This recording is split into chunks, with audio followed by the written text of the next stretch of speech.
कहानी की शुरुआत होती है एक सुनसान नदी से, जहां एक छोटी सी बोट धीरे धीरे पानी पर बह रही है। बोट में है एंडी, उसकी वाइफ और उनकी छोटी बच्ची।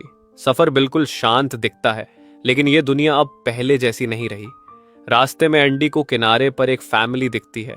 एंडी दोस्ताना तरीके से हाथ हिलाता है, लेकिन सामने खड़ा आदमी अचानक गन तान देता है। वो नहीं चाहता कि कोई उनके करीब आए, क्योंकि ये दुनिया अब खतरनाक हो चुकी है। एक ऐसा वायरस फैल चुका है जो इंसान को 48 घंटे में पूरी तरह ज़ॉम्बी बना देता है। एंडी अपनी फैमिली को लेकर आगे बढ़ जाता है, लेकिन प्रॉब्लम है, फूड खत्म होने वाला है। उसकी वाइफ काफी परेशान है, लेकिन एंडी उसे भरोसा दिलाता है कि वो सब संभाल लेगा। तभी उसे पानी में एक टूटी हुई बोट दिखती है। वो अंदर जाता है और उसे कुछ खाने का सामान मिल जाता है, लेकिन तभी उसे एहसास होता है कि उस केबिन में कुछ है, कोई मौजूद है।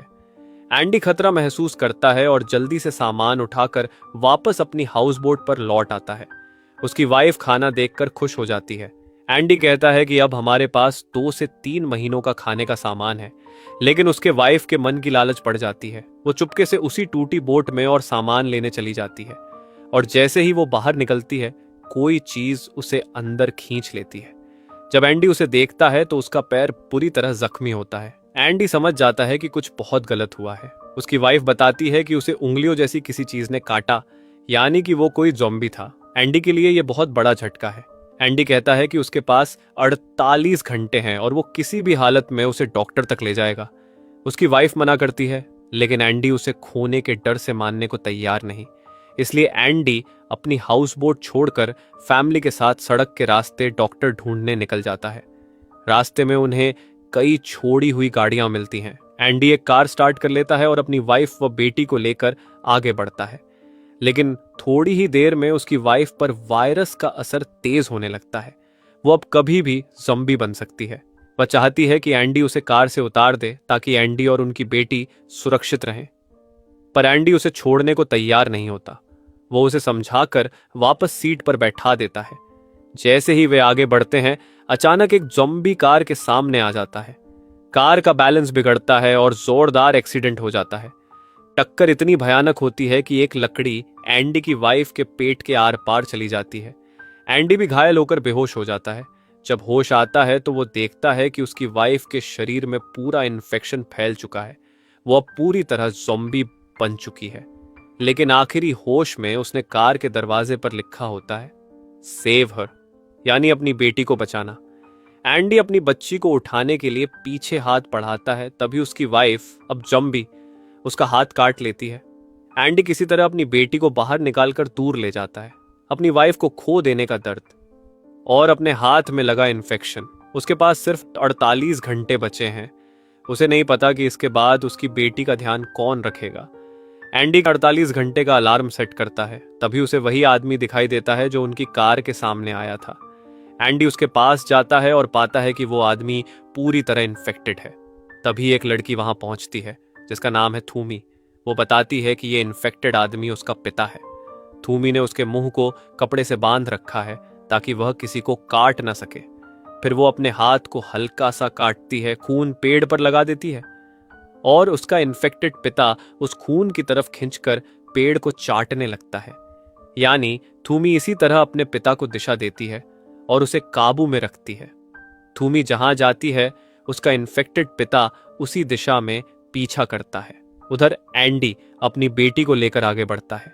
चलते चलते एक स्ट्रीट लाइट जलती है, जिससे उसे एहसास होता है कि पास में कोई मौजूद है। वो एक पुराना स्कूल होता है। एंडी अंदर जाता है और वहां एक लेडी मिलती है, जो उसके जख्मों पर मरहम लगाती है और कहती है कि वो रात भर स्कूल में रुक सकता है। रात को एंडी बाहर देखता है कि कुछ आदिवासी लोग आग जलाकर इकट्ठा हुए हैं। उनमें एक औरत थूमी थूमी पुकार रही होती है। वो वही औरत है, थूमी की माँ, जो अपनी बेटी को ढूंढ रही है।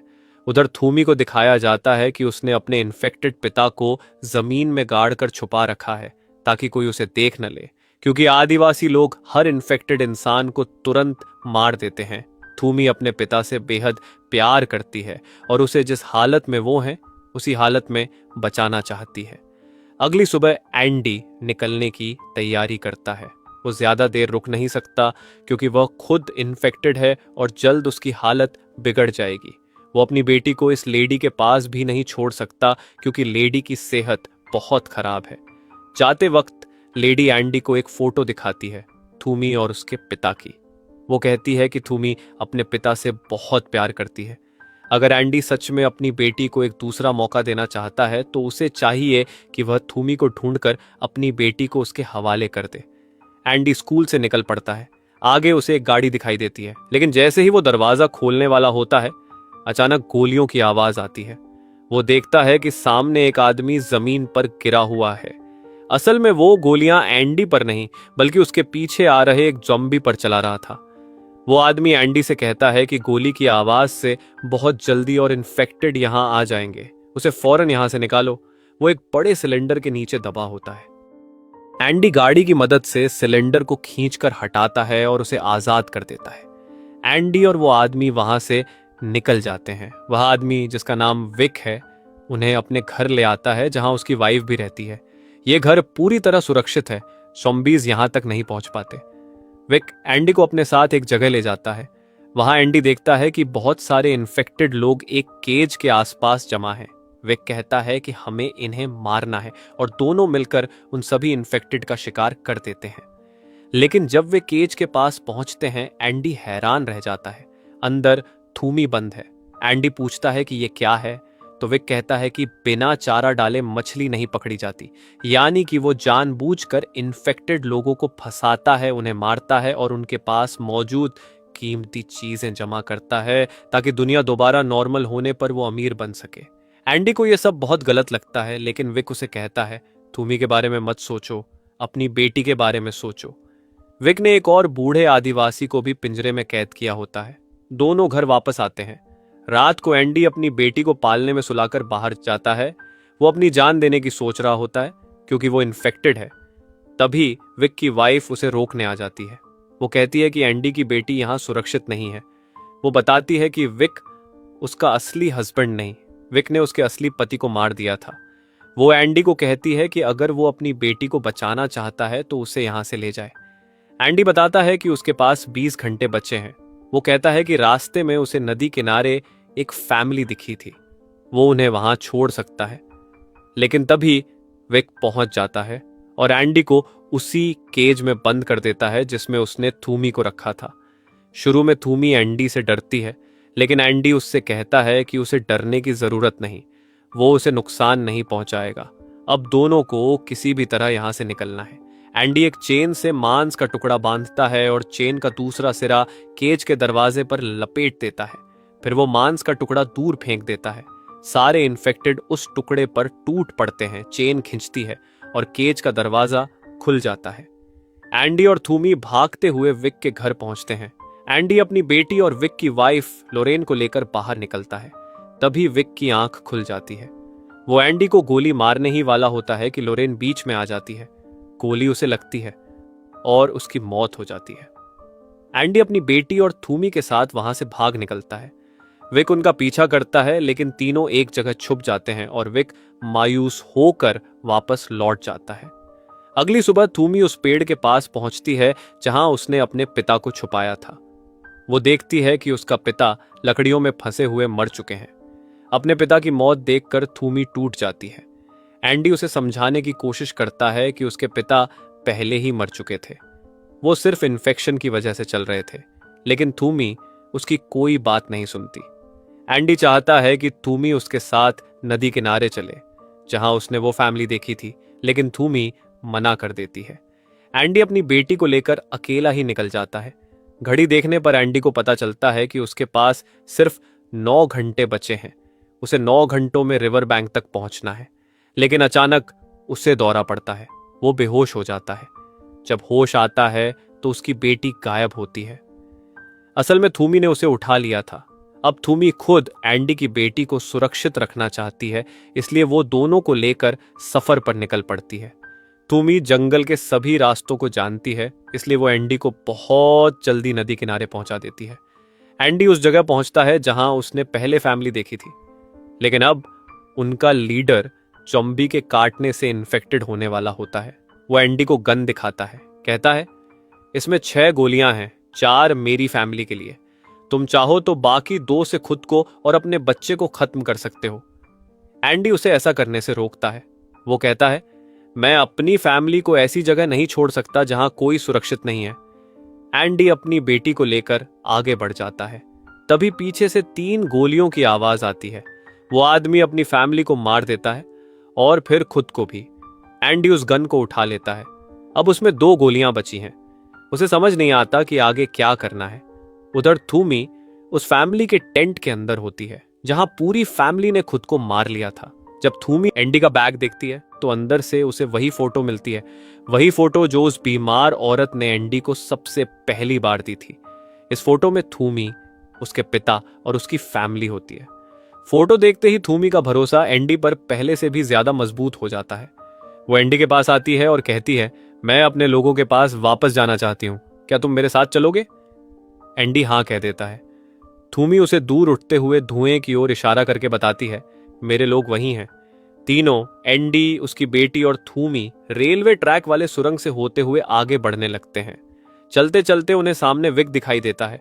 विक ने उन्हें नहीं देखा होता, इसलिए एंडी जल्दी से थूमी और अपनी बेटी को पास खड़ी एक कार के अंदर छिपा देता है और खुद उन जॉम्बीज की लाइन में जाकर खड़ा हो जाता है जिन्हें विक ने बांध रखा था।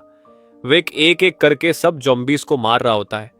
जैसे ही वो एंडी के पास आता है, एंडी मौका देखकर रिवॉल्वर निकालता है और उस पर हमला करने की कोशिश करता है। दोनों के बीच जोरदार हाथापाई होती है, लेकिन विक एंडी से रिवॉल्वर छीनकर उसी को गोली मार देता है। इसके बाद वो कार के पास पहुंचता है जहां थूमी और एंडी की बेटी छिपी होती है। विक थूमी को कार से घसीटकर बाहर फेंक देता है। वो ट्रक पर गिरकर बेहोश हो जाती है क्योंकि उसके सिर से लगातार खून बह रहा होता है। फिर वो एंडी की बेटी को गोद में उठाकर एक तरफ जाकर बैठ जाता है। एंडी किसी तरह उठकर उसके पास पहुंचता है और कहता है, मेरी बेटी मुझे वापस दे दो। विक गुस्से में चिल्लाता है, तुमने मेरी लॉरेन को मुझसे छीना था, अब मैं तुम्हारी बेटी को तुमसे छीनूंगा। एंडी जवाब देता है, लॉरेन कभी तुम्हारी थी ही नहीं। ये बात सुनकर विक एक पल के लिए रुक जाता है। उसे एहसास होता है कि एंडी सही बोल रहा है। अंदर ही अंदर वह गिल्ट में था और आखिरकार वो एंडी की बेटी उसे वापस दे देता है। अब थूमी, एंडी और उसकी बेटी फिर से आगे बढ़ते हैं, लेकिन थूमी चल नहीं पा रही होती। उसके सिर का घाव गहरा है और बहुत खून बह रहा है। एंडी उसे संभालते हुए कहता है, अगर तुम बेहोश हो गई तो हम अपनी मंजिल तक कभी नहीं पहुंच पाएंगे। वो उसे हिम्मत देता है और वे धीरे धीरे रास्ते पर आगे बढ़ते हैं। एक जगह एंडी फिर से बेकाबू होकर दौड़ने लगता है, लेकिन बेटी की आवाज सुनकर वो खुद को संभाल लेता है।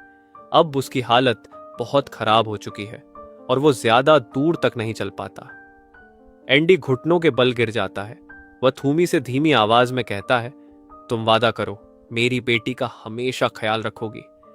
थूमी उसकी आंखों में देखकर कहती है, मैं वादा करती हूं। एंडी समझ चुका है कि उसका आखिरी समय आ गया है।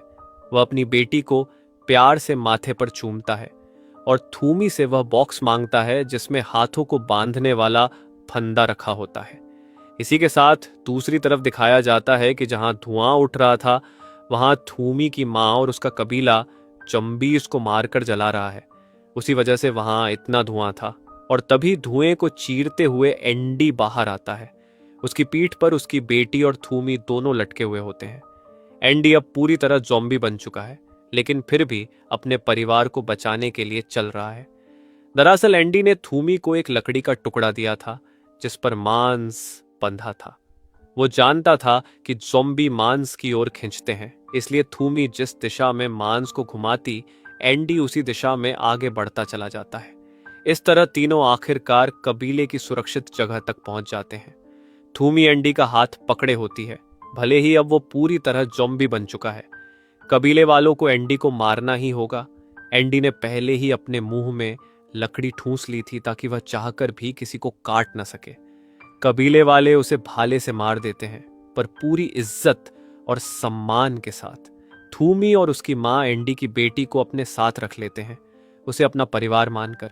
एंडी ने अपनी बेटी के पेट पर उस हॉली चौक से थैंक यू लिखा होता है जो उन्हीं के कबीले की पवित्र राख थी। अंत में दिखाया जाता है कि एंडी की बेटी को वे लोग कबीले में शामिल कर लेते हैं और एंडी का अंतिम संस्कार भी थूमी के पिता की तरह सम्मान के साथ करते हैं। इसी के साथ इस भावुक कहानी का अंत हो जाता है।